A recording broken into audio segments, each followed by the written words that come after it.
All right. Welcome in, everyone, to another deep dive. You ready to go deep? Always ready to dive in. Okay, perfect. So today we're going to be stepping into the world of Vogue. Oh, exciting. Yeah. You know, that super iconic fashion magazine? Yeah, definitely. We got some really interesting excerpts, actually, from Vogue. A century of style, power, and reinvention to guide us. Sounds like a great read. Yeah. And we're going to explore how it went from, you know, like a society journal to a global fashion powerhouse. Right? That's quite the transformation. I'm looking forward to this. Yeah, for sure. So, I mean, you know, we're not just talking about, like, you know, the latest trends or pretty pictures here, right? Right. There's so much more to it than that. It's like a cultural force. Yeah. I think Vogue's evolution, like, mirrors, like, broader cultural shifts, too, right? Absolutely. You can't separate fashion from the cultural context. Right. And, like, how it shapes our understanding of beauty and style. Yeah, that's a key point. Okay, so let's rewind a little bit, like way back to 1892. All right. Back to the beginning. Yeah, like back when Vogue started, right? Mm-hmm. Started as a weekly newspaper. A newspaper. Really? Yeah. Can you imagine? That's so different from what we know today. Wild, right? Like catering to New York's elite. Okay, so high society. Yeah, like think about garden parties and all the gossip about everyone. Yeah, Social. the social scene. So different than like the high fashion spreads we see today. Definitely. Talk about a glow up. Huge glow up. But then, 1909, right? Okay. This is when it all changes because Condé Nast comes in, takes over. Condé Nast. Big name in publishing, right? The biggest, basically. What did he do with Vogue? So he wanted to transform it, right?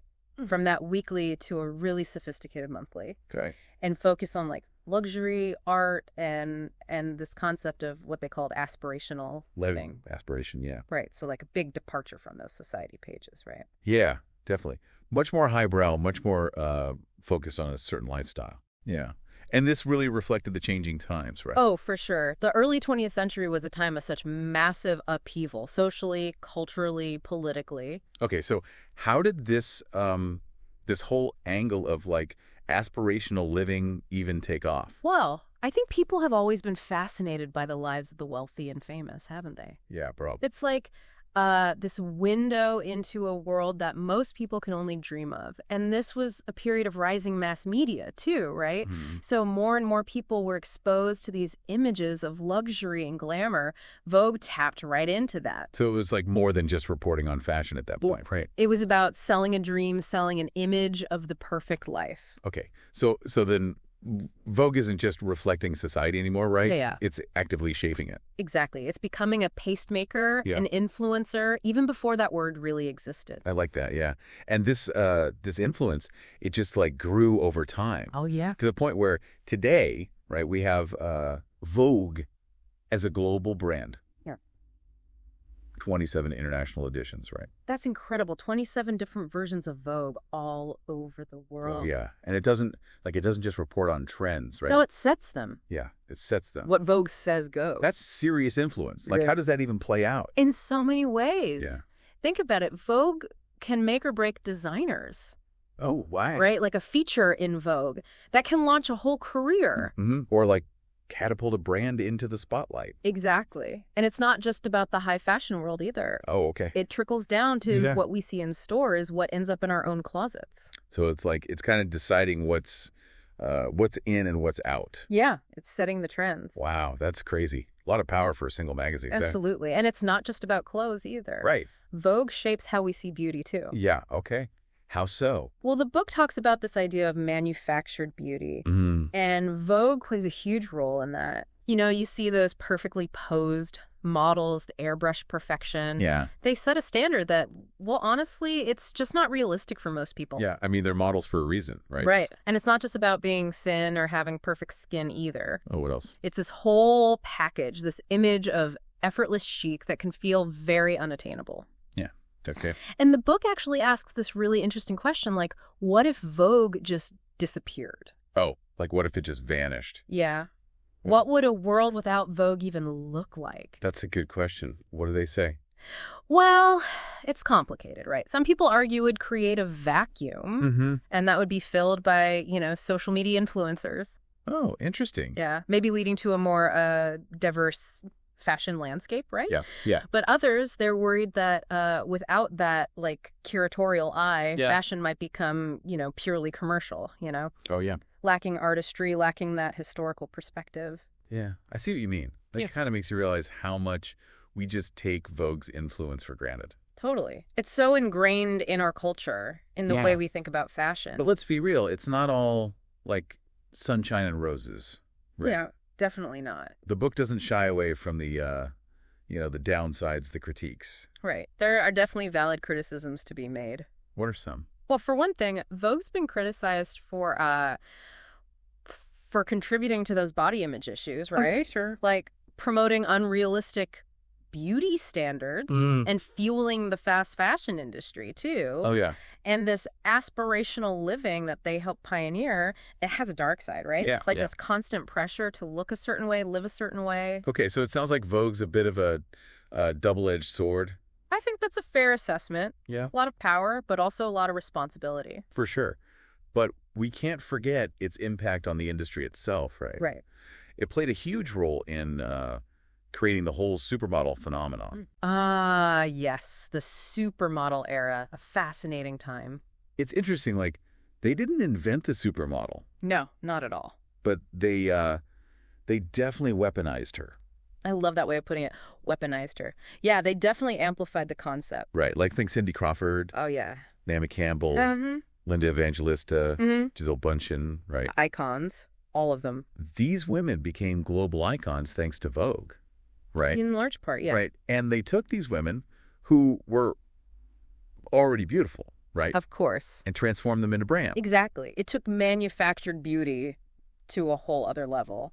And it's crazy that this legacy still lives on, right? Oh, absolutely. It's evolved, but it's still there. In a different form. Mm-hmm. Yeah, right? Like Instagram filters. Oh, yeah. Good point. This pressure to like present a perfect, online persona. It's like the Vogue effect has gone digital, hasn't it? Totally. Okay, we got to talk about the Met Gala, right? Oh, how could we forget the Met Gala? Right.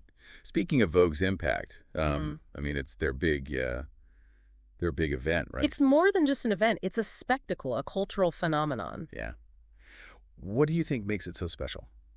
Well, I think it embodies Vogue's power, right? It brings Yeah. together fashion, celebrity, philanthropy, all on this grand scale. Oh, yeah. And it's not just about the clothes, right? Right. It's about the access, the exclusivity, the whole see and be seen aspect of it. Yeah. And it's all orchestrated by, Vogue's editor-in-chief. The one and only Anna Wintour. Right. Anna Wintour. Yeah. The woman who's like synonymous with the brand. She is Vogue, isn't she? She's become this icon, right? An icon, a legend, maybe even a little bit mythical. A little bit, Yeah. yeah. But the book actually goes a little deeper, Oh, really? How so? It reveals like a more, like a nuanced picture of her leadership. I'd be curious to hear more about that. Yeah. And the book talks about like her business savvy Mm. and how she adapts to the changing fashion industry. Mm-hmm. Yeah, that makes sense. She's been at the top for a long time. You don't stay there without being able to adapt. Right. But it also asks like, some tough questions. Okay. Like what? Like about the cost of that influence, right? Mm-hmm. And whether her vision of fashion is really good for like everyone. Yeah, that's a really important question. Fashion can be very exclusionary. For sure. So it makes you wonder if someone with that much power is using it to push for a more inclusive vision of beauty. Yeah, that's a great point. Yeah, it's interesting how we've been like talking about Anna Wintour Yeah. and this whole manufactured beauty thing, Yeah, yeah. Do you think her vision for Vogue has kind of contributed to those like sometimes unrealistic beauty standards? It's a really tough question, honestly. Mhm. She's definitely championed a certain aesthetic, Yeah. one that like prioritizes high fashion and, and a specific body type, right? Right. But she's also been credited with featuring like more diverse models in recent years, which I think reflects a broader shift in the industry overall. Yeah, for sure, for sure. So it's complex. Yeah. Yeah, it is. So she's a product of her time, but she's also evolving with the times, Mhm. It's not a simple yes or no answer. No, totally. There are a lot of factors at play. Yeah, and going back to that idea of a world without Vogue, right? Mhm. Like, do you think its absence would actually change those standards, those beauty standards? That's the $1 million question, isn't it? Yeah. It's hard to say for sure, right? I mean, on the one hand, you can't deny Vogue's influence. Yeah. They have the power to like really shape those perceptions, set those trends. Yeah. But on the other hand, like those ideals, they run so deep. Mm-hmm. It's not as simple as saying, "Oh, Vogue's gone, the pressure's gone." Right, right. It's like it's more ingrained than that. Yeah, yeah. It feels like those aspirations are almost hardwired into us. All right. Really. Like it's almost like it's in our DNA at this point. It's been reinforced for so long by so many different things. Right. It's not just Vogue, you know? It's advertising, it's movies, it's everything. Yeah, totally. It's this whole cultural ecosystem that feeds into these ideals. And even in a world without Vogue, right? Mm-hmm. Something else would just like step in, right? Oh, absolutely. We should fill that void. Someone else would become the tastemaker, the trendsetter. Yeah. It's inevitable, I think. Who would it be? Like, what do you think? Well, probably social media influencers, right? Yeah, right. Bloggers, maybe even the brands themselves. Oh, interesting. Taking more control of the narrative, Mm-hmm. But the question is, would they do any better? Yeah, yeah. Would they offer a more inclusive, more diverse perspective? Exactly. Or just kind of perpetuate the same ideals, just on a different platform? It's like, are we just swapping one set of problems for another? All right. Mm-hmm. Yeah, that's really interesting. And that's why I think the real issue here, right? Yeah. It's not just about Vogue. Mm-hmm. It's about being media literate. Being a critical consumer of all the images we see, like constantly, every day, right? Yeah, yeah. We're bombarded. Totally. We have to be aware of like how these images are constructed, the messages they send. Right. Even the unconscious ones, you know? Oh, So like it's about seeing through the facade, right? So we have a responsibility to like think critically, right? Absolutely. About what we're seeing and not just like, blindly accepting these manufactured images as reality. Yeah, exactly. Like, don't just take it at face value. Yeah. Question it. Analyze it. Think about the agenda behind it. Mm-hmm. Who's benefiting from this image? Yeah. What are they trying to sell you? Right. Okay. It's about being an active participant in the visual culture. Totally. Not just a passive consumer. Okay, and what about the impact these images have on ourselves? Oh, that's huge. Yeah. Like our self-perception, our expectations of others. Yeah. Yeah. It's about fostering a more healthy, like realistic view of beauty. Exactly. One that embraces diversity and celebrates like individuality, right? Couldn't have said it better myself. Yeah.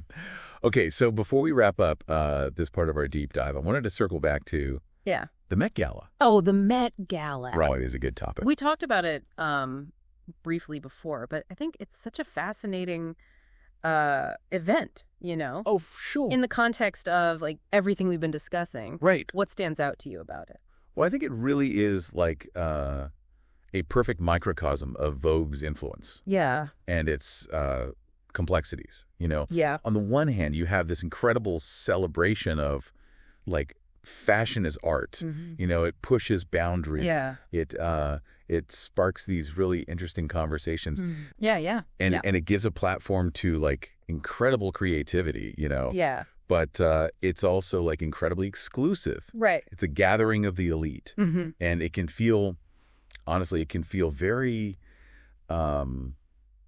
removed from, everyday life. Yeah, for sure. For most people. Totally. You know what I mean? Yeah, it's definitely like a juxtaposition, right? Yeah. Like you have this like incredible artistry and talent, but it's also like very much about status, right? Yeah, it's about who's in, who's out, Yeah. who's wearing what, Right. who's sitting next to who. Totally. Yeah, it's this whole performance of power and influence. Yeah, I see what you mean. Yeah. It's fascinating to observe. And I think that kind of reflects the duality of Vogue itself, right? Like it can be aspirational, inspiring, but also like exclusionary, unattainable for a lot of people. It's like this beautiful, shiny object that you can admire from afar. Yeah. But you can't quite touch it, Right. It seems like there's always this tension, Yeah, definitely. between those two sides of Vogue, right? The artistry and the exclusivity. The dream versus the reality. Yeah, exactly. It's constant push and pull. Yeah. And I think that tension is what makes it so captivating. You're drawn to it, but you're also a little bit repelled by it at the same time. Yeah, that makes sense. It's like this guilty pleasure, Totally. It's not always good for you. Yeah. But you can't help but indulge every once in a while. Yeah, and I think it's a reflection of our own, complicated relationship. Oh, for sure. With fashion. Right. And the ways in which it intersects with culture, identity, even power, right? Yeah, it's all intertwined, isn't it? Yeah. Fashion is never just about clothes. No, it's never just about clothes. It's a language, a statement, a way of navigating the world. Well, on that note, I think it's time to wrap up this part of our deep dive. Okay, sounds good. We've covered so much. Yeah, we have. From those humble beginnings to this global reach. Vogue's come a long way, that's for sure. And explored all these different facets, both positive and negative, right? Yeah, it's important to see the whole picture, Totally. So we've talked about Vogue's evolution, its impact on beauty standards. We even imagined a world without it, right? Yeah, it's been quite the deep dive. It really has, yeah. But before we totally wrap up, okay, I wanted to go back to something the book emphasizes. Right. This idea of mindful consumption. Oh, that's a good one, yeah. When it comes to fashion. Right. Especially these days, we're just constantly bombarded with trends and buy. Right. It's so easy to get caught up in it all. Totally. The book really wants us to engage with Vogue and fashion in general with a critical eye, appreciate the artistry and the inspiration, but also see the potential problems of just unchecked consumerism. Yeah. So it's about finding that balance, right? Yeah. Enjoying the beauty of it all, right? Without getting swept up in all the hype. Right. Not feeling like you have to buy everything you see. Yeah. And the pressure to constantly consume. Right. Exactly. Asking yourself, do I really need this? Yeah.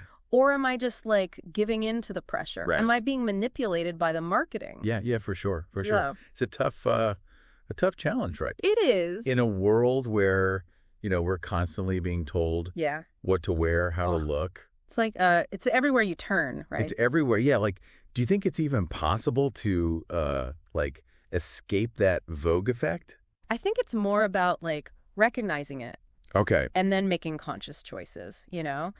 You can still love fashion, right? Find it beautiful and inspiring, but not let it dictate your self-worth or your spending.